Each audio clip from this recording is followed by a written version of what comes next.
Ya kalau kami itu kan nggak pernah melihat apakah ini ada unsur politisnya atau enggak, apakah ini warnanya merah, kuning, hijau, abu-abu, saya nggak lihat seperti itu. Ya. Dan saya yakin staf kami di bawah pun nggak peduli itu kan warna dari orang itu apa ini tuh. Artinya akan ada koordinasi dengan PPATK mungkin untuk melihat data-data. Oh iya pasti. Pasti ya. Itu langkah awal ya. Ya. Itu prosedur biasa sih. Biasa. Gitu kan, itu lalu biasa. Direktur BPPD-nya apa Ganjarnya dulu yang dikonfirmasi? Wah kalau seperti itu kan. Kita lanjutkan kembali perbincangan kita, pemirsa. Sudah bergabung bersama kami Ketua IPW sekaligus pelapor Sugeng Santoso. Selamat sore Pak Sugeng.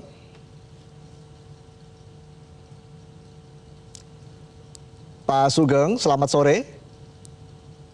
Bisa mendengar suara saya? Pak Sugeng, selamat sore. Baik. Tampaknya Pak Sugeng masih belum bisa mendengar suara saya dari studio. Saya langsung ke Mas Adi lagi. Mas Adi, jadi kalau kita lihat kenapa ada laporan ini oleh IPW yang memang sebenarnya fungsi ataupun tugas dari IPW ini kan sebenarnya dari judulnya tuh Indonesian Police Watch, mengawal kebijakan-kebijakan dari kepolisian. Tapi ini sebenarnya kasus ini tidak sesuai dengan fungsi IPW dan juga tidak ada kaitannya dengan Polri. Bagaimana Anda melihat laporan ini sebenarnya, Mas Adi? Ya, saya kira memang hanya kawan-kawan IPW yang paling paham betul ya soal motif pelaporan ini ke KPK. Tapi yang jelas tidak mungkin ada asap tanpa ada api. Disebutkan bahwa karena memang ada indikasi-indikasi gratifikasi ya.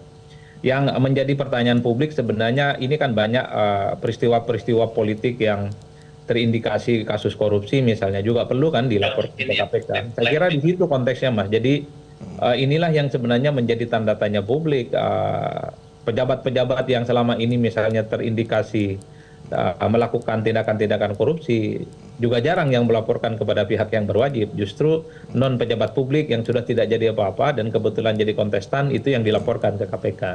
Oleh karena itu kan di awal saya mengatakan kalau betul memang ada kasus korupsi, kasus gratifikasi, saya kira memang tentu tidak boleh berhenti hanya pada satu orang. Tapi begitu banyak pejabat-pejabat publik di negara ini yang memang saya kira perlu diawasi keterlibatannya terkait dengan dugaan-dugaan korupsi itu. Dan saya kira siapapun organisasinya kita mendukung itu untuk menyelesaikan setuntas-tuntasnya. Karena apapun kasus korupsi, gratifikasi, apapun ya memang harus diselesaikan. Tapi itu tadi, jangan hanya berhenti pada satu orang dan di momen-momen yang memang selalu berhimpitan dengan isu-isu yang terkait dengan isu-isu politik. Karena memang di situ Mas yang menimbulkan pertanyaan pertamaan. Tapi overall ya tentu saja kita tentu sangat mendukung ketika begitu banyak kelompok-kelompok civil society dan gerakan masyarakat yang terus konsisten dan istiqomah untuk menjaga bagaimana marwah penegakan korupsi Indonesia ini semakin kuat dan semakin solid. Saya kira di situ poin saya Mas. Oke, saya langsung menyapa lagi Ketua IPW sekaligus pelapor Pak Sugeng Santoso. Pak Sugeng, selamat sore Pak.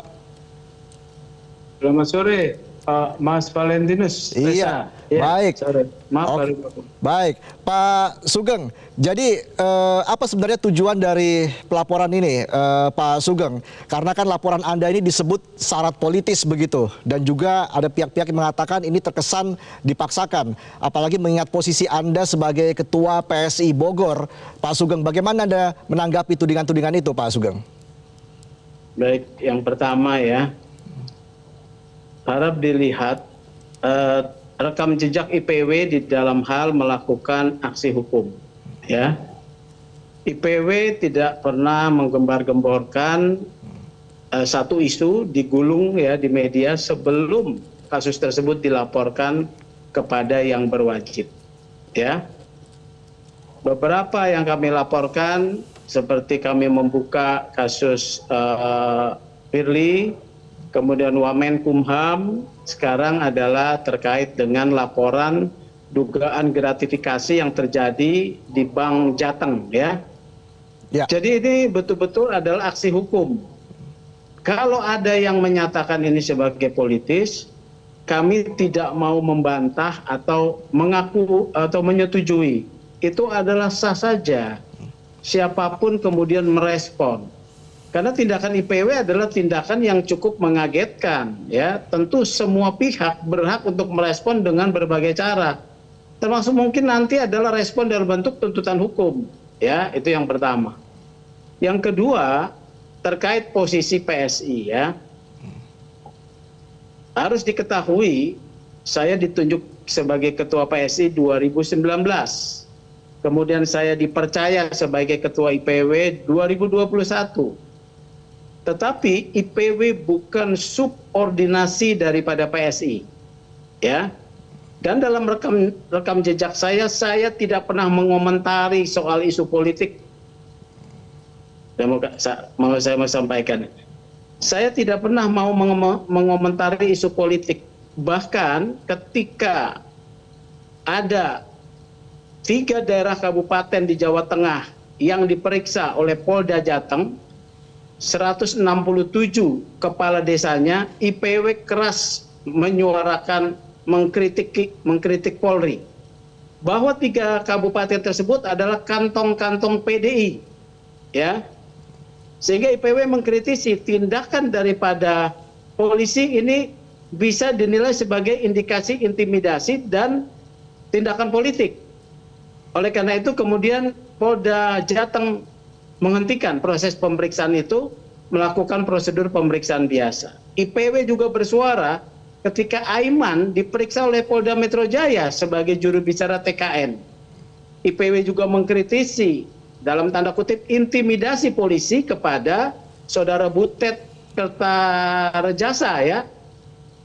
IPW tidak perlu mendapatkan apresiasi atau respon apapun, dan memang dari tim TPN sendiri tidak ada respon apapun ya. Jadi ketika terkait laporan ini saya mau sampaikan, kami mendapatkan pengaduan ini 10 bulan yang lalu. Saya melakukan verifikasi di Jawa Tengah, ya. Nah pada waktu itu proses pencapresan kan sedang berjalan. Isu saudara Ganjar menjadi capres sedang berjalan. Ya, ketika IPW melakukan aksi hukum, kami menggunakan kata GP, ya. Itu jelas sekali IPW paham hukum ya, tidak mau mencemarkan. Dan kami tidak mau juga melaporkan. Sampai selesainya momen 14 Februari dan rekapitulasi ini terjadi, inilah waktu yang tepat karena masyarakat yang memberikan informasi mempertanyakan, ya kami harus laporkan kepada KPK. Kami tidak melaporkan melalui konferensi pers, membuka, ya. Coba lihat, setelah dilaporkan media yang bertanya, gitu loh, ya. Dikaitkan dengan PSI, IPW bukan subordinasi PSI, ya. Disebut saya sebagai kader PSI, saya mau katakan kalau kader diartikan sebagai anak didik ideologis, saya tidak pernah dikader oleh PSI, ya. Prinsip-prinsip terkait dengan anti intoleransi, kesetaraan, pluralisme, anti korupsi itu sudah saya kerjakan jauh sebelum PSI 2009 ada. Jadi saya mau tegaskan itu, ya. Itu loh tanggapan saya. Oke, baik. Selama 10 bulan yang tadi Anda sebutkan itu, sejak 10 bulan lalu, sebenarnya bukti-bukti apa yang Anda kumpulkan, Pak Sugeng? Sehingga Anda yakin untuk melaporkan di KPK? Kami memverifikasi informasi, data, keterangan, ya, saksi, dan itu yang kami sampaikan kepada KPK. Saya tidak bisa membuka di sini, ya. Karena ketika sudah masuk dalam proses hukum, maka ada satu SOP atau prosedur-prosedur yang akan dilakukan oleh KPK. Tanya saja pada KPK, ya. Tentu KPK juga tidak mau membuka, karena saya juga tidak mau mengganggu proses kerja KPK. Tapi sebagai isu yang ditanya oleh media yang mewakili publik, saya sampaikan di sini.